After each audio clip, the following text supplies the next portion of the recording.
Assalamualaikum warahmatullahi wabarakatuh. Alhamdulillah, bersama Ustazah Habibah lagi, kita sama-sama untuk meneruskan pembelajaran kita di tahun 2021 ini dengan pelajaran kita untuk mata pelajaran akhlak. Yeay, akhlak tahun 3. Baiklah, mari kita sama-sama melihat mata pelajaran akhlak tahun 3 kita, iaitu adab menziarahi orang sakit. Sebelum kita meneruskan pengajian dan pembelajaran kita pada hari ini, marilah kita sama-sama menadah tangan membaca doa belajar. Bismillahirrahmanirrahim. Allahumma aftah alaina hikmataka wanshur alaina min khazaini rahmatika ya arhamar rahimin. قال رب اشرح لي صدري ويسر لي أمري واحلل عقدة من لساني يفقه قولي علم الإنسان ما لم يعلم بأن الله يرى أشهد أن لا إله إلا الله وأشهد أن محمدا رسول الله اللهم صل على سيدنا محمد وعلى آل سيدنا محمد.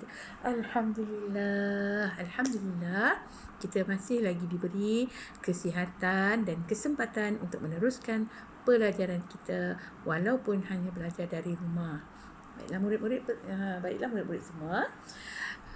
Pelajaran pertama kita untuk tahun ini, tahun 3, kita akan belajar mengenai adab menziarahi orang sakit. Baiklah, di akhir pembelajaran, murid akan dapat menyebutkan adab-adab ketika menziarahi orang sakit. Kedua, murid dapat membaca dan menghafaz dalil menziarahi orang sakit. Ketiga, murid dapat membaca dan menghafaz doa menziarahi orang sakit. Yang keempat, dapat menyatakan fadilat beradab ketika menziarahi orang sakit. Dan akhir sekali, murid dapat menyatakan akibat tidak beradab ketika menziarahi orang sakit. Baiklah, mari kita tengok di sini.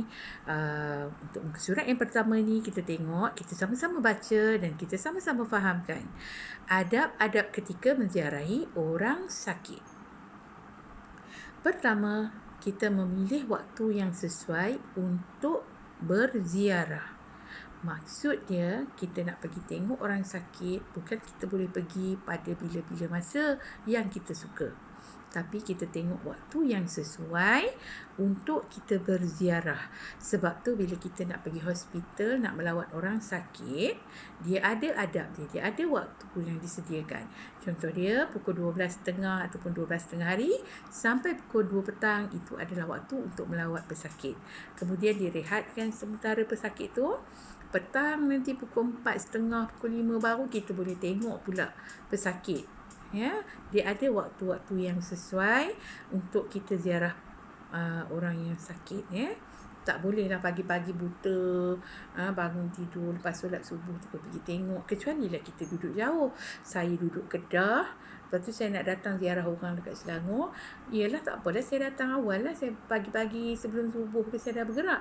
Tapi kalau kita nak pergi dia dalam satu negeri dengan kita, ya, macam sekarang kita dekat Selangor, tapi sekarang tak boleh melawat orang sakit. Kalau orang tengah sakit, orang tengah demam, kita tak boleh sebab kita dalam keadaan persekitaran yang tidak sihat, iaitu kita dalam keadaan pandemik, pandemik COVID-19.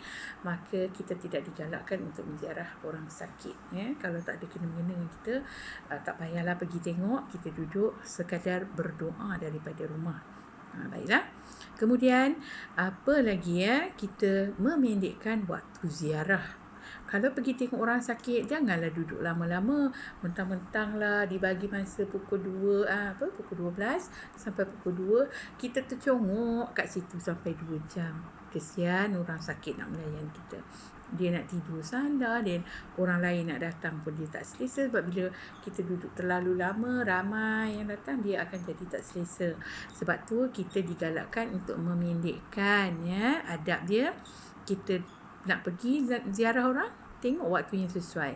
Kemudian pendekkan waktu kita nak berziarah. Kemudian kita mengucapkan kata-kata yang baik saja. Pergi tengok orang sakit, janganlah cerita, aku ni adalah mak saudara aku hari tu sakit macam kau lah. Lepas tu 2 hari lepas tu dia meninggal. Bila kita cakap benda macam tu, orang yang sakit tu dia pun lagi dah sakit, lagi bertambah sakit.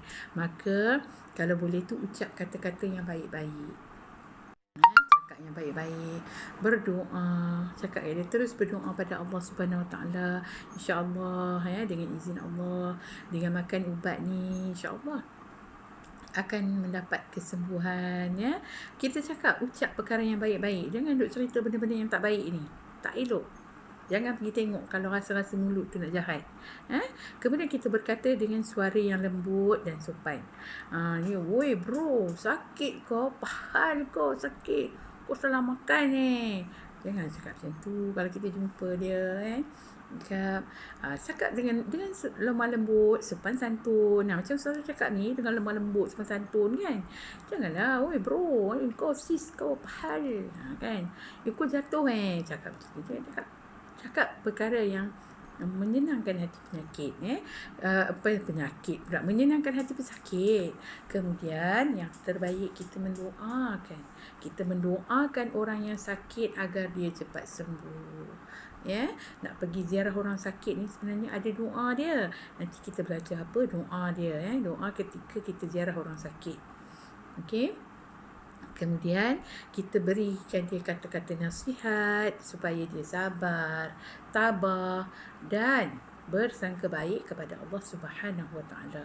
Contoh dia kalau dah ada sakit, alhamdulillah Allah bagi ujian ni dekat kita, bukan semua orang kan. Allah bagi kita, jadi kena banyak-banyak sabar, sentiasa mengingati Allah, cakap benda yang baik. Baiklah, kita lihat muka surat seterusnya. Salah.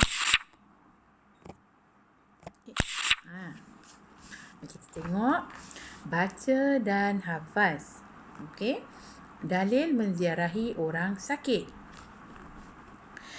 Daripada Abu Hurairah radhiyallahu anhu, Rasulullah sallallahu alaihi wasallam bersabda, "Man 'ada marida aw zara akhan lahu fi lillahi nadahu munadin bi an tibta wa taba mamshaka wa tabawwa'ta minal jannati manzila."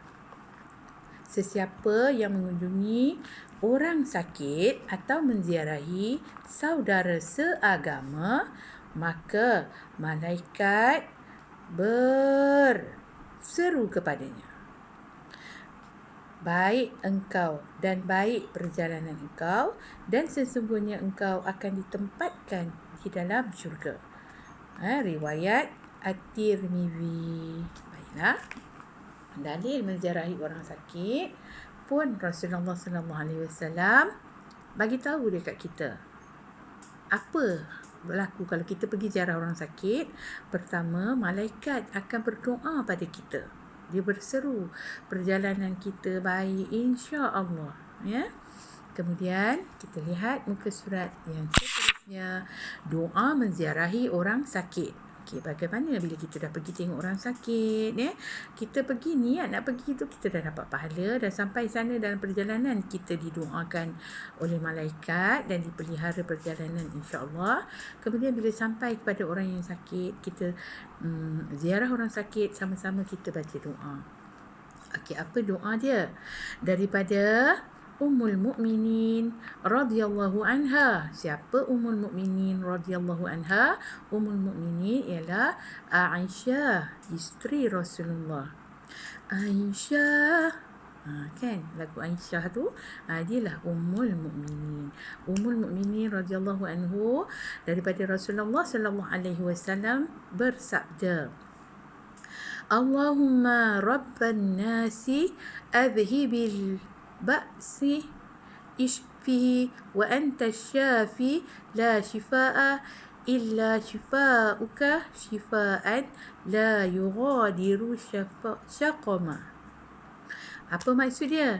Wahai Allah, Tuhan sekalian manusia, hilangkanlah sakitnya, sembuhkanlah dia.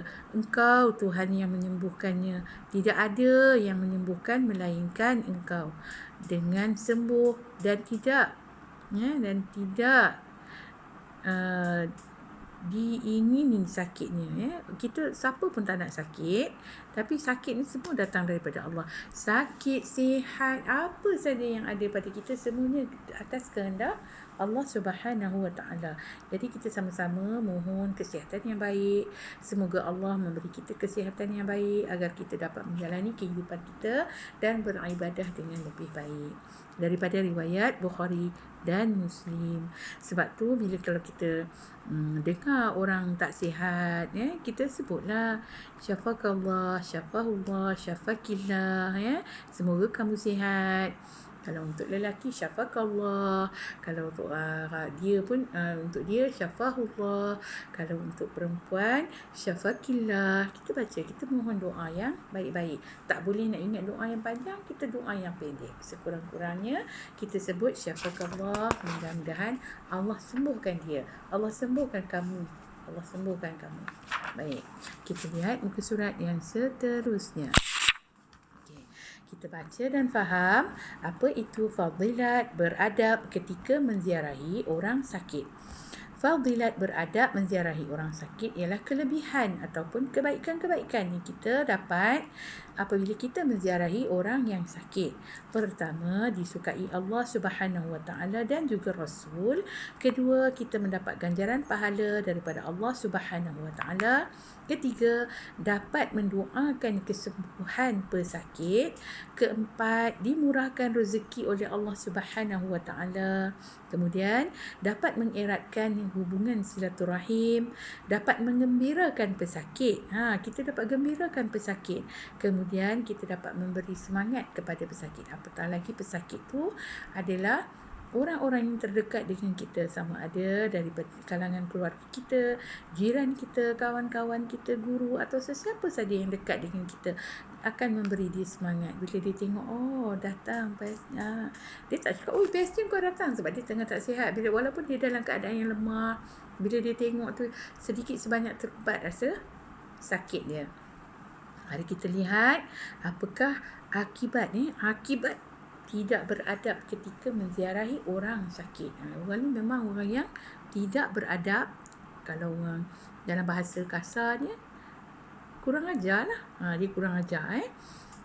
Bila orang yang tidak beradab ni, dia tidak disukai oleh Allah dan Rasul. Dia tak disukai oleh Allah dan Rasul, tak mendapat rahmat Allah, menyusahkan hati pesakit. Kalau orang tu sakit, nampak dia datang, Allah tak seronoknya, sakit tu lagi-lagi sakit. Sebab orang ni dia tahu kalau dia datang mesti mulut dia laser. Mulut dia suka cakap yang bukan-bukan. Cakap dia yang tak ada berlapik, yang tak ada adab, yang tak sopan. Orang yang sakit, Allahu Akbar, kenapalah dia datang kan? Kalau boleh tak nak dia datang. Jadi menyusahkan hati pesakit. Kemudian mengguris hati keluarga pesakit. Ialah pergi tengok orang sakit, orang tu demam biasa. Dia pun boleh pergi cakap, kau ni kalau demam-demam macam ni, musim Covid ni, lagi 2-3 hari memang gol lah ni, memang mati. Tak baiklah macam tu. Jadi Allahu Akbar, keluarga yang mendengar akan lebih sedih. Dah lah tengok keluarga dia sakit. Kemudian bila dapat pula kawan yang macam tu, jiran yang macam tu, kenalan ataupun saudara mara yang mulut jahat macam tu, tak seronok lah lagi, tak sedap hati dia. Baiklah, alhamdulillah untuk ziarah orang sakit ni kita dah sampai ke pengakhiran. Maka Ustazah ini mengucapkan selamat membuat aktiviti yang akan diberikan. Aktiviti yang kita nak buat ialah murid secara individu dah tak boleh buat secara kumpulan sebab kita buat PDR kan, pembelajaran dari rumah. Maka murid kena senaraikan fadilat menziarahi orang sakit. tulis dalam buku tulis, senaraikan adab-adab menziarahi orang sakit, menyatakan akibat tidak beradab ketika menziarahi orang sakit. Sebab kita duduk lama dekat rumah daripada tak ada buat apa-apa, sila buat aktiviti yang diberikan. Sebelum tu saya nak tanya, tahukah anak-anak semua, menziarahi orang sakit merupakan salah satu hak sesama Muslim. Menziarahi orang sakit merupakan salah satu hak sesama Muslim. Contoh dia, kita dengar jiran sakit, kita dengar kenalan kita sakit, kita dengar ada orang sakit, kita ni kena pergi ziarah, kena lawat dia. Cuma waktu sekarang kita tidak digalakkan disebabkan pandemik COVID-19. Maka stay at home, duduk diam-diam dekat rumah. Kalau tak kena-mengena, tak payah pergi tengok. Tetapi hakikat sebenarnya, menziarahi orang sakit itu adalah hak setiap Muslim. Maka hak orang yang sakit tu, dia terima kita. Dan hak kita sebagai orang yang sihat ni untuk pergi menziarahi dia. Kenapa? Dengan menziarahi dengan cara yang beradab, kita mendoakan dia, Allah Ta'ala merahmati hidup kita. Dengan kita pergi menghadap dia, dia akan jadi suka orang yang sakit. Kemudian melawat orang sakit merupakan satu terapi yang baik kepada pesakit. Maknanya pesakit tu sakit, dia akan jadi happy bila tengok orang datang melawat dia, walaupun dia dalam keadaan kesakitan. Kemudian tolong amalkan berkata dengan lemah lembut dengan orang yang sakit dan mendoakannya, bukan cakap yang kasar-kasar. Dan bawalah buah tangan ketika menziarahi orang sakit. Bukan pergi hospital nampak buah dalam bakul makanan, kita ambil makan, kita bawa makanan kepada orang sakit. Itu adalah yang terbaik. Itu adab, amalkan. Baiklah, sekian dahulu pelajaran kita untuk kali ini, adab ziarahi orang sakit. Sekian dari saya. Assalamualaikum warahmatullahi wabarakatuh. Ma'assalamah wa ila liqa. Bye.